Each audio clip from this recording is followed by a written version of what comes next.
Welcome back to national academy. ഇന്നത്തെ ഒരു സെഷനിൽ നമ്മൾ ഡിസ്കസ് ചെയ്യുന്നത് NAOSലെ സീനിയർ സെക്കൻഡറി വിഭാഗത്തിലെ സബ്ജക്റ്റ് ആയിട്ടുള്ള അക്കൗണ്ടൻസി എന്ന സബ്ജക്റ്റിലെ 8th ചാപ്റ്റർ ആയിട്ടുള്ള സ്പെഷ്യൽ പേർപ്പസ് ബുക്സ് എന്ന് പറഞ്ഞിട്ടുള്ള ചാപ്റ്ററിനെ കുറിച്ചാണ്. അപ്പോൾ ഈ ചാപ്റ്ററിലെ പ്രധാനപ്പെട്ട കുറച്ച് ഭാഗങ്ങൾ നമുക്കൊന്ന് ഡിസ്കസ് ചെയ്തിട്ട് പോവാം.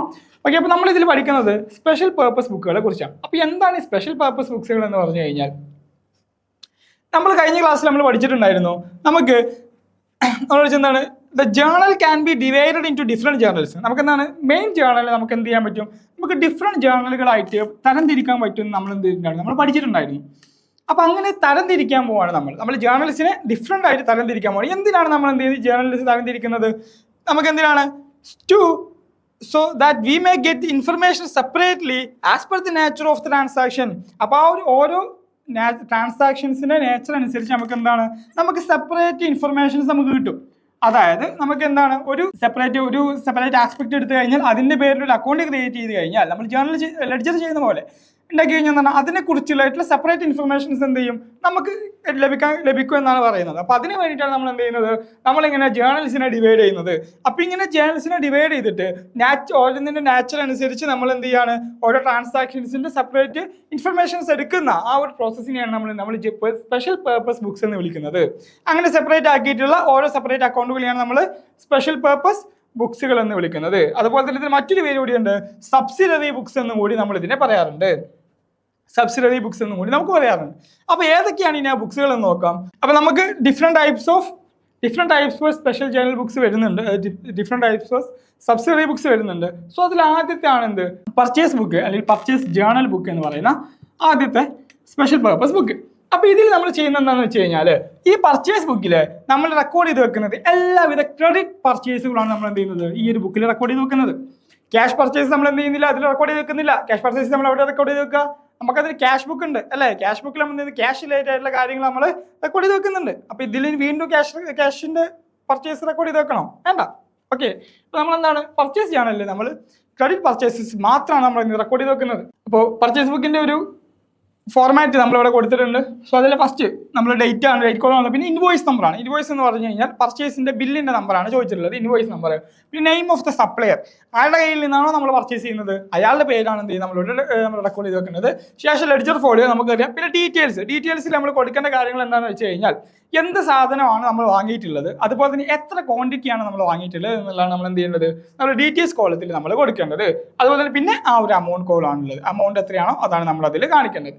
ഓക്കെ, അപ്പോൾ അതാണ് പർച്ചേസ് ജേർണൽ ബുക്കാണ് നമ്മൾ ആദ്യത്തെ സബ്സിഡറി ബുക്ക് എന്ന് പറയുന്നത്. സെക്കൻഡ് വൺ പറഞ്ഞ പർച്ചേസ് റിട്ടേൺ ജേർണൽ ബുക്കാണ്. നമ്മൾ ഒരു സാധനം നമ്മൾ പർച്ചേസ് ചെയ്തു, പക്ഷെ പർച്ചേസ് ചെയ്ത് കഴിഞ്ഞതിന് ശേഷം നമുക്ക് എന്താണ്, നമ്മൾ വിചാരിച്ച ക്വാളിറ്റി ആ സാധനത്തിനില്ല, അല്ലാന്നുണ്ടെങ്കിൽ നമ്മൾ പറഞ്ഞതിനെക്കാട്ടി കൂടുതൽ സാധനം അവർ തന്നയച്ചിട്ടുണ്ട്. ഇങ്ങനത്തെ സാഹചര്യമൊക്കെ വരുന്ന സമയത്ത് നമ്മൾ എന്ത് ചെയ്യും, നമ്മൾ പർച്ചേസ് ചെയ്ത സാധനം തിരിച്ച് റിട്ടേൺ അയക്കും അല്ലേ. അതിനാണ് നമ്മൾ പുതിയ പർച്ചേസ് റിട്ടേൺസ് എന്നൊക്കെ വിളിക്കുന്നത്. അപ്പോൾ ഇതിൻ്റെ പർച്ചേസ് റിട്ടേൺസ് വരുന്ന സമയത്ത് നമ്മൾ എന്ത് ചെയ്യാണ്, അതിൻ്റെ കാര്യങ്ങളൊക്കെ കീപ്പ് ചെയ്യാൻ വേണ്ടിയിട്ടാണ് നമ്മൾ എന്ത് ചെയ്യുന്നത്, പർച്ചേസ് റിട്ടേൺ ജേർണൽ ബുക്ക് എന്ന് പറയുന്ന ബുക്ക് തയ്യാറാക്കുന്നത്. Return of good purchase needed record in this book. Sometimes goods purchased from the supplier are return the various reasons such as good are not as per our order or are defective. ഞാൻ പറഞ്ഞു തരുന്നതിന് ഡിഫക്റ്റീവോ അല്ലെങ്കിൽ നമ്മൾ order ചെയ്തതിനൊക്കെ കൂടുതലൊക്കെ quantity വരുന്ന സമയത്ത് നമ്മൾ എന്ത് ചെയ്ത് റിട്ടേൺ ചെയ്യുന്നു എന്ന് പറയുന്നുണ്ട്. അപ്പോൾ അത്തരം കാര്യങ്ങൾ നമ്മൾ റെക്കോർഡ് ചെയ്ത് വെക്കാൻ വേണ്ടിയിട്ടാണ് പർച്ചേസ് റിട്ടേൺ ജേർണലുകൾ ഉള്ളത്. അത് ക്യാഷ് ആയിട്ടാണ് നമ്മൾ, അല്ലെങ്കിൽ ചിലപ്പോൾ എന്ത് ചെയ്തിട്ടുണ്ടോ നമ്മൾ പൈസ ഫുള്ള് കൊടുത്തിട്ടുണ്ടാവും. അപ്പോൾ നമുക്ക് എന്ത് ചെയ്യേണ്ടി വരും, പർച്ചേസ് റിട്ടേൺ ചെയ്യുന്ന സമയത്ത് നമുക്ക് പൈസ ഒക്കെ തിരിച്ചു വേണ്ടി വരും. അങ്ങനെ ക്യാഷിൻ്റെ ഒരു എൻട്രി അവിടെ വരികയാണെന്നുണ്ടെങ്കിൽ എന്ത് ചെയ്യില്ല, നമ്മളിതിൽ റെക്കോർഡ് ചെയ്ത് വെക്കൂല എന്നാണ് പറയുന്നത്. നമ്മൾ ക്യാഷ് റിലേറ്റഡിൽ എന്ത് വരികയാണ്, നമ്മൾ ക്യാഷ് ബുക്കിലോട്ട് പോകും. അല്ലാതെ പർച്ചേസ് റിട്ടേണിൻ്റെ കേസ് വരുമ്പോഴാണ് നമ്മൾ എന്ത് ചെയ്യുന്നത്, നമ്മളിതിൽ റെക്കോർഡ് ചെയ്ത് വെക്കുന്നത്. നോർമലി പർച്ചേസ് റിട്ടേണിൻ്റെ കേസൊക്കെ എന്തായിരിക്കും, പാർട്ടിയുടെ പേര് തന്നെയാണ് പൊതുവെ വരാറുള്ളത്. ഓക്കെ, അപ്പോൾ അതുകൊണ്ട് വേറെ കേസൊക്കെയാണ് ക്യാഷ് കൊടുത്തിട്ടുള്ള കാര്യങ്ങളൊക്കെ ചെയ്യുന്നുണ്ടായിരിക്കും. ഓക്കെ, അപ്പോൾ സെക്കൻഡ് ആണ് പർച്ചേസ് റിട്ടേൺ ബുക്കാണ്. പിന്നെ പറയുന്നത് സെയിൽസ് ജേർണലാണ്. സെയിൽസ് ബുക്ക് എന്ന് നമ്മൾ തന്നെ പറയുന്നു. എല്ലാവിധ നേരത്തെ പറഞ്ഞ പോലെ തന്നെ transactions related to the sale of goods on credit are recorded in the sales journal. അതായത് ക്രെഡിറ്റ് സെയിലുകൾ, കടത്തിന് നമ്മൾ വിറ്റിട്ടുള്ള ആ ഒരു ഡീറ്റെയിൽസ്, ആ ഒരു ട്രാൻസാക്ഷൻസ് മാത്രമാണ് നമ്മൾ എന്ത് ചെയ്യുന്നത്, നമ്മൾ സെയിൽസ് ബുക്കിൽ നമ്മൾ റെക്കോർഡ് ചെയ്ത് വെക്കുന്നത്. ക്യാഷ് സെയിൽസ് നമ്മൾ ഇതിൽ റെക്കോർഡ് ചെയ്ത് വെക്കുക, ക്യാഷ് ബുക്കിൽ അല്ലേ, ക്യാഷ് ബുക്കിലാണ് റെക്കോർഡ് ചെയ്ത് വെക്കുന്നത്. അപ്പോൾ ക്രെഡിറ്റ് സെയിൽസിലാണ് നമ്മൾ എന്ത് ചെയ്യുന്നത്, ഇതിൽ റെക്കോർഡ് ചെയ്ത് വെക്കുന്നത്. സോ അതിൻ്റെ ഒരു ഫോർമാറ്റ് ഇവിടെ ഉണ്ട്. ഡേറ്റ്, ഇൻവോയ്സ് നമ്പർ, ബിൽ നമ്പറാണ്. നെയിം ഓഫ് ദ കസ്റ്റമറുടെ പേരാണ് ഇവിടെ കൊടുക്കേണ്ടത് കേട്ടോ. കസ്റ്റമറുടെ പേരാണ്. നമ്മൾ ഇതുവരെ പഠിച്ച നമ്മൾ ലെഡ്ജറിൻ്റെ ഒരു ഫോർമാറ്റ് അല്ല, ലെഡ്ജറിന് വ്യത്യാസമുണ്ട്. ഓക്കെ, അപ്പോൾ അതുപോലെ തന്നെ ഈ ഒരു ബുക്സ് ഒക്കെ സ്പെഷ്യൽ സബ്സിഡറി ബുക്സ് ഒക്കെ പഠിക്കുന്ന സമയത്ത് അതിൽ പ്രത്യേകം ശ്രദ്ധിക്കേണ്ട കാര്യം അതിന്റെ ഫോർമാറ്റ് തന്നെയാണ്. ഓക്കെ, അപ്പോൾ അതിന്റെ ഫോർമാറ്റ് മാർക്ക് ഉണ്ട് ഞാൻ പലവട്ടം പറഞ്ഞിട്ടുണ്ട്. നമുക്ക് അക്കൗണ്ട്സിൽ ഒരു പ്രത്യേകതയാണ് നമ്മൾ തയ്യാറാക്കുന്ന അക്കൗണ്ട്സിന്റെ ഫോർമാറ്റ് വരയ്ക്കുന്നതിന് നമുക്ക് എന്തുണ്ട് മാർക്കുകൾ കിട്ടുന്നുണ്ട്. ഓക്കെ, അപ്പോൾ ഇതിൽ നെയിം ഓഫ് കസ്റ്റമർ ആണ്. നമ്മൾ സെയിൽ ചെയ്യുമ്പോൾ നമ്മളുടെ കസ്റ്റമർ ആയിരിക്കുമല്ലോ അല്ലേ. പർച്ചേസ് ചെയ്യുമ്പോൾ എന്തായിരുന്നു, നെയിം ഓഫ് സപ്ലയർ ആയിരുന്നു അല്ലേ. നെയിം ഓഫ് കസ്റ്റമർ കൊടുക്കണം, LF ഡീറ്റെയിൽസ്. അപ്പോൾ എന്തൊക്കെയാണ്, എത്ര ക്വാണ്ടിറ്റി ആണ്, എത്രയാണ് അതിന് ഒന്നിന്റെ വില, ആ കാര്യങ്ങളൊക്കെ നമ്മൾ ഡീറ്റെയിൽസിൽ കൊടുക്കേണ്ടത്. അമൗണ്ട് കുളത്തിലാണ് ബാക്കി കാര്യങ്ങൾ.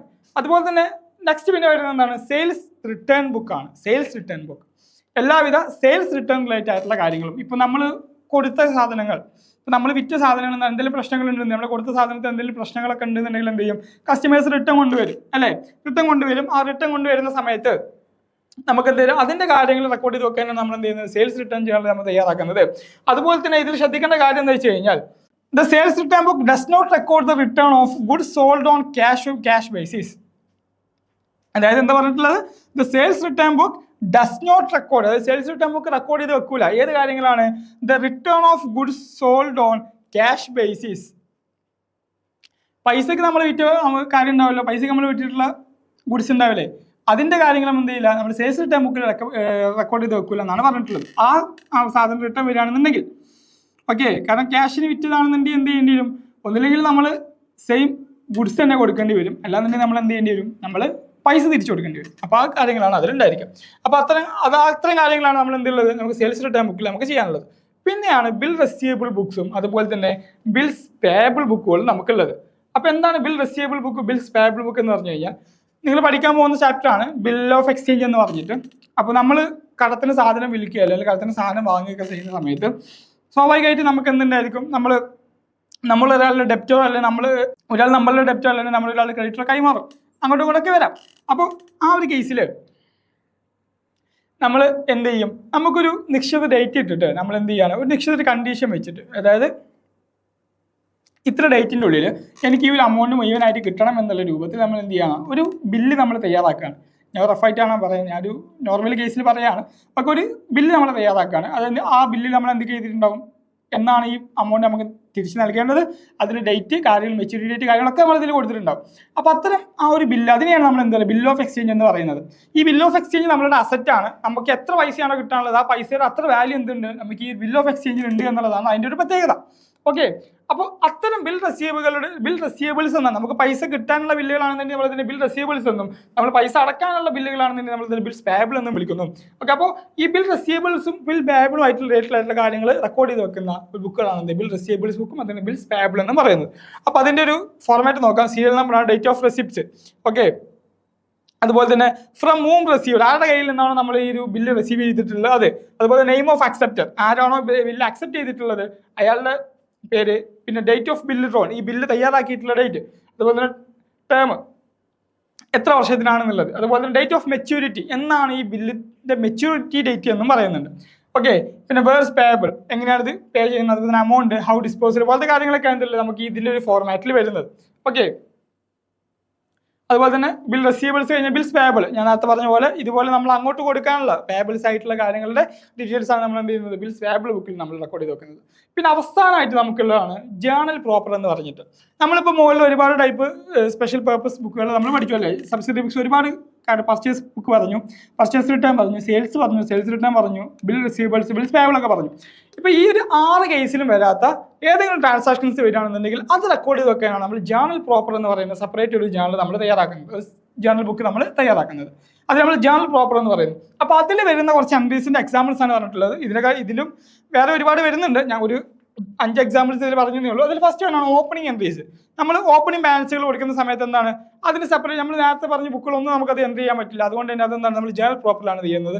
പിന്നെ അഡ്ജസ്റ്റ്മെന്റ് എൻട്രീസുകളാണ്, അഡ്ജസ്റ്റ്മെന്റ് എൻട്രീസ്, പിന്നെ റെക്ടിഫിക്കേഷൻ എൻട്രീസ്, അതുപോലെ തന്നെ ട്രാൻസ്ഫർ എൻട്രീസ്, അത് മറ്റു നമുക്ക് തെഫ്റ്റ് ആയിട്ടൊക്കെ സാധനങ്ങൾ നഷ്ടപ്പെടുക, അങ്ങനത്തെ കുറച്ച് വേറെ കേസൊക്കെ വരുമ്പോൾ അതിൻ്റെ എൻട്രീസൊക്കെ എന്താണ് നമ്മൾ ഇതുപോലത്തെ ജേണൽ പ്രോപ്പറിലാണ് നമ്മൾ രേഖപ്പെടുത്തുന്നത്. അതായത് നമ്മൾ മുകളിൽ പറഞ്ഞിട്ടുള്ള ബുക്കുകളിലോ ഏതിൽ നമുക്ക് രേഖപ്പെടുത്താൻ പറ്റാത്ത കാര്യങ്ങളാണ് നമ്മൾ എന്ത് ചെയ്യുന്നത്, നമ്മൾ ഇതിൽ രേഖപ്പെടുത്തുന്നത് എന്നുള്ളതാണ്.